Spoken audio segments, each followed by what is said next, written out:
Hi, and welcome back. Happy Valentine's Eve, gentlemen. Do I need to remind you, tomorrow, a few hours from now, February the 14th, and indeed Valentine's Day. Good news is, as well, that it's going to be pretty nice weather-wise. We're still talking about some sunshine running right around 40 degrees, so some decent weather that is still going to be followed by a lot of rain, the likes of which we're still all trying to get a handle on, but we're 24 hours closer, and models are getting a little more in line, and I'll tell you what all the data is suggesting right now. It's a flood watch, of course, is already in effect, and rightfully so. We'll get to your weather and a number of headlines tonight. We'll actually start tonight with a few headlines from Frankfurt, and the last one will circle around and lead us into our local report on a related matter, and I'll get to that in a few seconds.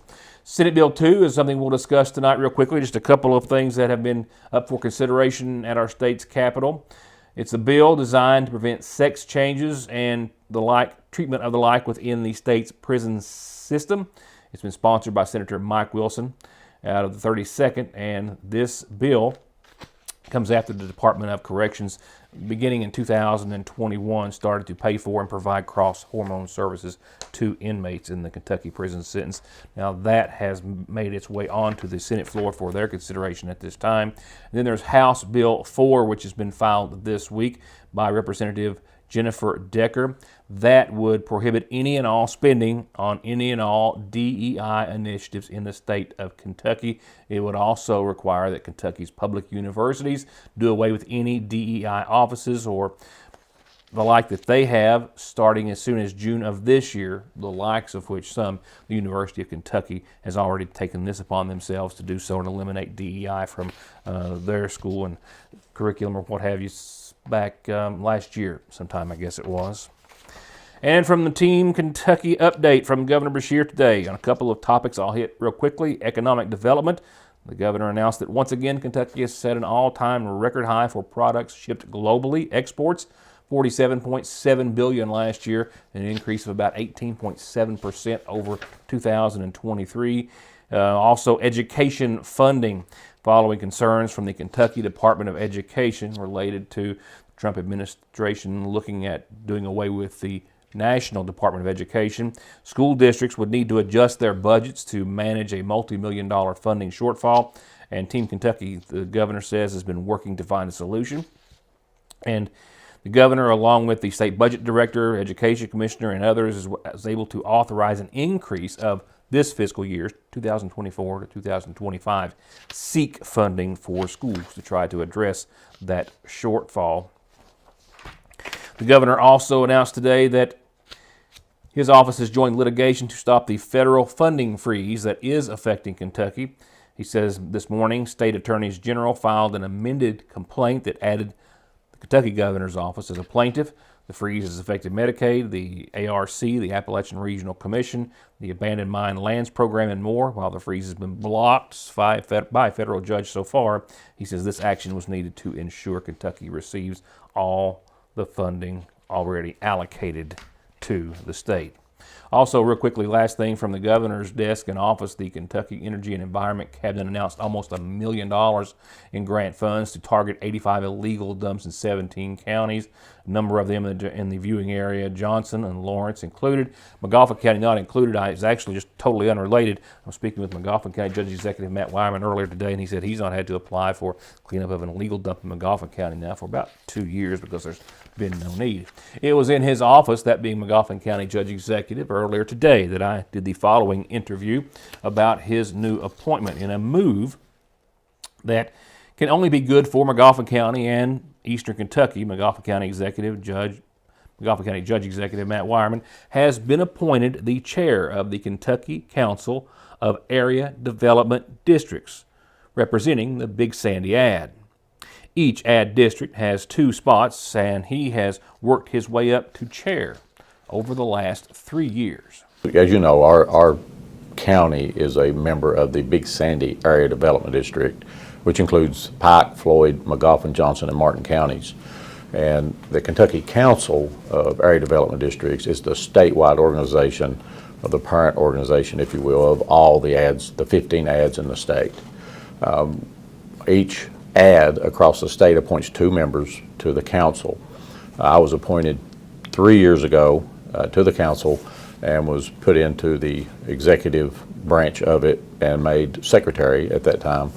And over the past 2 years, I've been second vice chair, first vice chair, and as of today, I have been appointed as the chairman of that council and the 30 board members representing all the 15 ads. What's the duties or responsibilities of the council? The council is the go-to for all the ads when it comes to things in Frankfort, as far as getting legislation passed, working from the federal, state, and local levels, piecing all those things together into one unified location rather than 15 different ads going asking for something that speaks with a unified voice, and it has a governing body just like anything else. The ads were created back in the 60s as part of something I think that came from Washington, D.C., where they were sending money this way for the Appalachian region, and then that was created so that all the different areas in the state had development districts, and then there had to be something in Frankfort that was the go-to for all of them, because if you had 15 different groups representing multiple counties, you could see how much chaos that would create. Wireman is seen here next to Menifee County Judge Executive Rick Stiltner, the outgoing chair, who represents the Gateway Ad District. Wireman tells me today that it's a huge honor and that anytime you can be in Frankfort, you have a better opportunity to keep Magoffin County and the counties in the Ad District on the minds of legislators and departments. It's with anything. If you're in Frankfort and you're not known, you're not going to get anything. I have made a conscious effort to be involved in a lot of different things in Frankfort. I'm on the Kentucky Association of Counties Leasing and Trust Board. I'm on the Kentucky Association of Counties Finance Corporation Board. I'm on the Legislative Committee for the Kentucky County Judge Executive Association. And I'm recognized in Frankfort, and that makes Magoffin County recognized in Frankfort, so that when we're lobbying for things and trying to get grants or trying to do things to help East Kentucky, we're known and we're reputable, and our name is down there. I had an executive director of another association tell me one time when I walked in a couple years ago, didn't know where Magoffin County was until you came to Frankfort. So if we're going to get things, we got to be down there. And being on this board puts me in a position not only to represent our Big Sandy Area Development District and the state as a whole, but it puts Magoffin County in the spotlight, and hopefully that will reap benefits in years to come. I'll be right back. The weather's getting closer. There's a special place in Sagersville guaranteed to help you show some love to someone special this Valentine's Day. Frazier's Prater Drug has had the finest of Ruth Hunt candies for decades, and they've got just what your heart of hearts sweet tooth wants. Get candies and other great gift ideas at one of Sagersville's greatest destinations, Frazier's Prater Drug Store. Colin Mockery and Brad Sherwood, the dynamic duo from television's Whose Line Is It Anyway, are coming to town, and they're asking for trouble. Our show is completely made up. Prepare for a side-splitting interactive extravaganza as these improv wizards hit the stage, serving up a night of unscripted comedy gold. It sounds like a big waste of time and a lot of money. It is. Don't miss Colin Mockery and Brad Sherwood. Catch them on Sunday, May 18th at the Mountain Arts Center. Get your tickets today at macarts.com. It's as hearty as it is convenient. It's delicious, creamy, savory goodness all in one. Get a famous pot pie while they're hot. Only $7.19 plus tax year-round. But only until February the 16th can you grab a home-style bowl combo. Mashed potatoes, gravy, corn, chicken, and cheese. Truly comfort food at your Sagersville Lee's Famous Recipe. What are you going to get over your ice?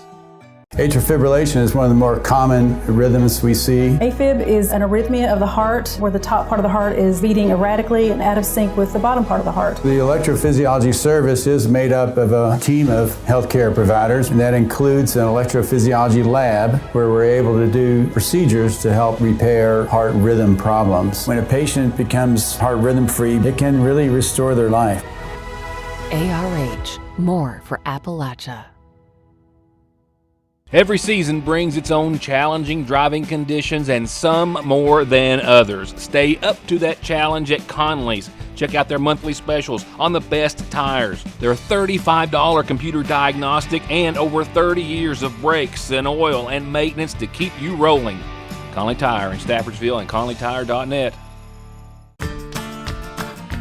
I believe in Kentucky. I believe in Kentucky.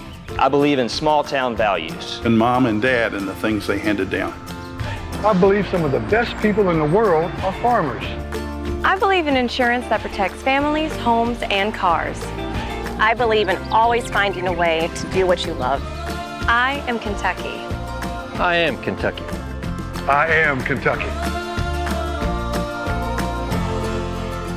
Back to headlines. This was a pre-dawn photo of a very large rock and earth slide. This is over in Paintsville, over on Northgate, Route 40, and it will forever, in my mind and generation, and many others, I think, be called the old Lowe's Road. Can you recall that, everyone? That's where Lowe's was. That's been a year or two, right? Nevertheless, no injuries were sustained, and the cleanup has taken several hours, but just before I sat down, I'd reached out to Gary McClure, Johnson County's Emergency Management Director, who is always good to give me some time and get back with me and give me any information that we need. And he did confirm that Route 40 is indeed back open. This was well before dawn this morning, I think some 4 or 5 o'clock or so that this was reported. It's been much of the day, but Route 40, again, is open and, again, safe for travel. But just want to use this as a word of warning. I mean, you drive anywhere and look at your surroundings. Note the number of trees that are leaning that may not have been leaning days or weeks or months ago. All of this saturated earth has resulted in numerous trees falling in numerous places. That's not going to go away, certainly anytime soon, and will continue to be a threat and danger for weeks and weeks to come. Literally, I think even after we see the rain that we have, the snow, the moisture, and the rain still to come. Local news coming via your weather and a few other things in a few moments right now. Just a little FYI, just a sign of the times. You know, about 15,000 stores are expected to close around the United States this year, and that is almost double the number of stores that closed last year in 2024. It's a sad time. JCPenney is announcing they're closing more. None of them in Kentucky. The closest, I believe, is in Charleston, West Virginia at the town center. That JCPenney is among about 8 or 9 that they are closing at this time, in addition to several that they have already closed, of course. I do not have one like this model. I think I've seen them being toted around. Nevertheless, there's been 1 million purchased, and some of those who have bought them have lost a part of their fingers. That's resulted in a recall tonight. This cooler has been a very popular sale for Igloo. Again, over 1 million sold in a variety of color configurations, but the design remains consistent throughout. Sold in the United States, Mexico, Canada as well. It's a 90-quart flip and tow rolling cooler, and the handle can pinch users' fingers, and it has. They've got about a dozen reports that have come in, including some fingers amputated, some broken fingers, and some cuts as well. So they're asking everyone to stop using them immediately and contact Igloo for a free replacement handle that will alleviate that danger. They were sold a variety of big stores, Target, Dick's, on Amazon, other major retailers.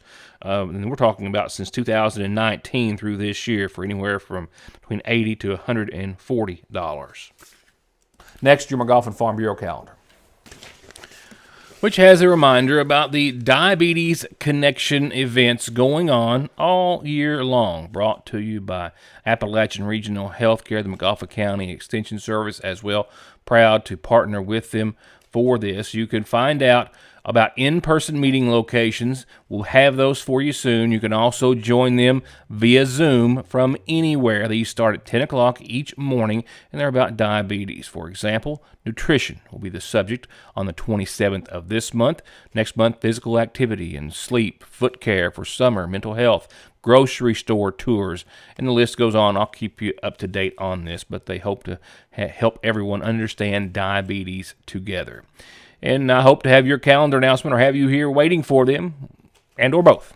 Each weeknight, announcements are free. Just need to get them to the newsroom any way you can. Funeral service announcements brought to you nightly by the McGoffin County Funeral Home. A reminder, first of all, funeral services will start this Tuesday at 1 in McGoffin County for 62-year-old Tony Chris Minix of Sagersville. He passed away Sunday, the son of the late Ralph Minix and Fayetta Bailey. He's survived by his daughter, Tony Faye Minix, 4 stepchildren, William Ritchie Spear, Coy Spear, Hannah Spear, and Christopher Spear, his brother Barry, and a sister-in-law, Teresa Holbrook, as well as 2 grandkids. Services again Tuesday at 1 from the Commissioned by Christ Ministries on the Little Road in Royalton. Mike Music, 76 of Nippa, as we turn to Jones and Preston, passed away Tuesday at his home. He's survived by his wife Dana Tackett Music, a son, stepson, daughter, and a brother, 3 sisters, and 4 grandkids. Services in his honor start Saturday at noon. Services are set for Saturday at 1 in honor of Connie Scarberry, Connie Jean McKenzie Scarberry, 73 of Nippa. She passed away Wednesday, survived by her husband Clarence, a daughter, 2 sisters, and a grandson. Services at 1 o'clock Saturday will be held at the Toms Creek Free Will Baptist Church. Again, Jones and Preston in charge of arrangements, as they are as well for 67-year-old Josie Fannin Van Hoos of Paintsville, who passed away Tuesday.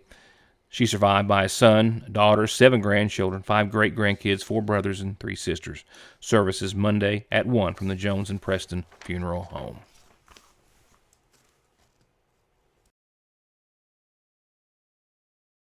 February is American Heart Month, and because cardiovascular disease takes more lives every year than any other cause, we want to make sure you're heart healthy.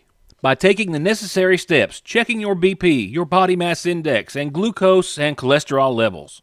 Improve your heart health and talk to any of our pharmacists today at Parkway Pharmacy. Right now at the seasonal shop, everything Christmas, all the remaining Christmas decor, 70% off. They've got a new selection of home decor clearance items, 50% off the entire section, and they're fully stocked in Tyler Candle products, including their laundry detergent, which they can't keep on the shelf. You can elevate your laundry with their Ultimate Diva laundry detergent. It's a phosphate-free formula perfect for all fabric types, leaving everything incredibly clean and infused with a luxurious Diva scent. It's ideal for both machine, hand washing, and those high-efficiency machines. Everyone who has taken it home says it is simply indulgent. And don't forget, Valentine's Day is almost here. At the seasonal, SMB is proud to stand with you with what might be your very first and definitely last checking, savings, retirement, even Christmas club account, along with consumer, auto, mortgage, business loans that you can easily manage from anywhere in the world with safe, secure mobile and online banking that comes from over 120 years of commitment to your financial life and well-being. Today, tomorrow, and forever. Salyersville National.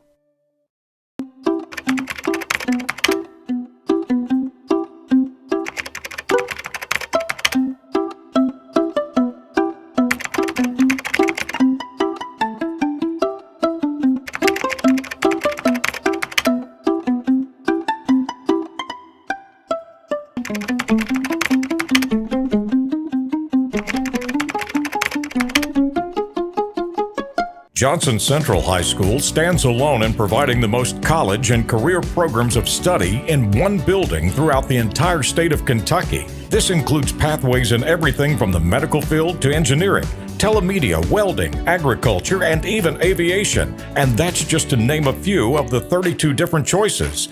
Work has also been started on a brand new state-of-the-art high school. So now is the time for your child to experience the power of opportunities in Johnson County schools. At Big Sandy Healthcare, every patient is seen as an individual deserving of respect, compassion, and top quality care. For us, it isn't about who they are or where they come from, but about the dignity and the care that they deserve. Our commitment goes beyond simply treating diseases. We tackle food insecurity, transportation problems, and other barriers many of our patients experience that hold them back from living fuller, healthier lives. At Big Sandy Healthcare, that's what sets our organization apart. All right, we've got a little bit of a break in local basketball scores and schedules to spend a little extra time on the weather tonight. In fact, when I'm with you tomorrow evening, we're still going to be several hours out and ahead of the onset of what will be a lot of rain. 1 to a million inches, well, it's still unknown. We have a finer, however, scope on right now the potential rainfall, and it's still adding up to what literally could be 2 to 4 inches over about a 24-hour period for parts of the viewing area. The million-inch thing may have been a bad joke, but I mean, it's maybe not. I mean, it's just like we just can't get away from all of this moisture, and it's just one run after another. But the good news is we've known about it for a while, so there's been plenty of time to prepare, as much as you can anyway. So looking at the river flood watches for the state of Kentucky, there's not one for the Licking River here because, well, I guess it just starts here. Not to say the Licking River is not going to flood here and it's not going to be a problem for us, but by and large, downstream is where you have to go. You have to go, I think, about all the way to Menifee or so, or Maysville, there to near the Blue Licks Spring to get a forecast there. There, they're forecasting it to crest at about 29 feet on Sunday, with minor flooding considered to be at 25. Now, you can look at other rivers, and a lot of them have a much more serious circumstances or predictions, but just taking a quick look at the Licking River, and that again is the closest one to our area, which is significantly further downstream. But what I can give you is taking a look at the Leviza Fork. This in Paintsville, of course. I can tell you that water levels right now are just at 26 feet, which is right now. Minor flooding is considered to be at 35, so we're 9 feet away from that. Moderate at 38 feet. It's forecast to hit 40 feet, which is between moderate and major. So you've got moderate flooding at 38 feet, major flooding at 42 feet. The Leviza right now forecast to hit 36 feet Sunday morning at 7, and then that peak of an estimated 40 feet by Sunday night at 7. And all of this will start early Saturday morning. Again, tomorrow is not the issue. We'll see sunny skies. Clouds will increase tomorrow night. It will be right at or a little bit before dawn. I think maybe even an hour or two, maybe before dawn on your Saturday, that rain will start to fall. And it is just going to be those areas that see one big, heavy thunderstorm run after another. Where exactly are they going to be? Just a variation or deviation from a few miles could change the entire outlook. So that's just really going to have to be one thing you can't say with absolute certainty. I can tell you we're back to the teens tonight. Been a while. West wind 6 to 17 miles per hour today, and calming, mostly cloudy skies. For your Valentine's Day, again sunny and right at 40 degrees, a nice day in the neighborhood, and above freezing tomorrow night at around 33. Clouds will be on the increase tomorrow night, but again, I don't think it's until maybe 5, 6, 7 in the a.m. Saturday that we'll start to see the rain, but mainly after 7. Anytime after that, it could be heavy at times. 55 degrees is where we'll peak, probably, and we'll have winds, south winds 3 to 6. No severe weather with this. It's just going to be possibly a lot of rain. Right now, I'm going to go with the National Weather Service and say 1 to 2 inches of rain Saturday, and another 1 to 2 inches of rain Saturday night. Winds will pick up out of the southwest as the day goes on, up to 17 miles per hour. That adds up to a solid 2 to 4 inches of rain, and we're talking about potentially in less than a 24-hour span, and that won't be all of the rain we see. We have rain in the forecast on your Sunday, a 100% shot, no way of getting around it. Rain totals for Sunday just don't feel that right now, so we'll stick with the 2 to 4 on Saturday, and we'll hope for a better update when I see you back here tomorrow night. I can tell you that the winter side of life is going to make a comeback Sunday. We'll see some rain changing over to some snow that evening as we get down to 21 for nighttime lows. President's Day on Monday, 33 for your high and 19 for your low, and it's dry, mostly sunny, partly cloudy. Watch the winter weather, though, start to creep back into the neighborhood. Temperatures are going to be pretty steady in the low 30s at or below freezing for the most part. Nighttime lows definitely in the teens and low 20s, and the moisture can start to, we believe, increase. And by midweek next week, we could be in the midst of another winter storm. This one will be a white one and not a wet one. Now, any big snow totals or anything like that, not going to add any insult to injury, way too far out to get a handle on that. But there is the potential to lay down a little bit of accumulating snowfall, and I'll leave it at that. Thursday of next week, you're still You're still just below freezing for daytime highs. We'll go from the teens to the mid-20s for nighttime lows. See the sun return and maybe dig ourselves out of that hole, whatever it is, for at least a few days. Groundhog season is still in, right? I'll know more tomorrow, and I hope to have you with me for that and other local news. Thank you for watching.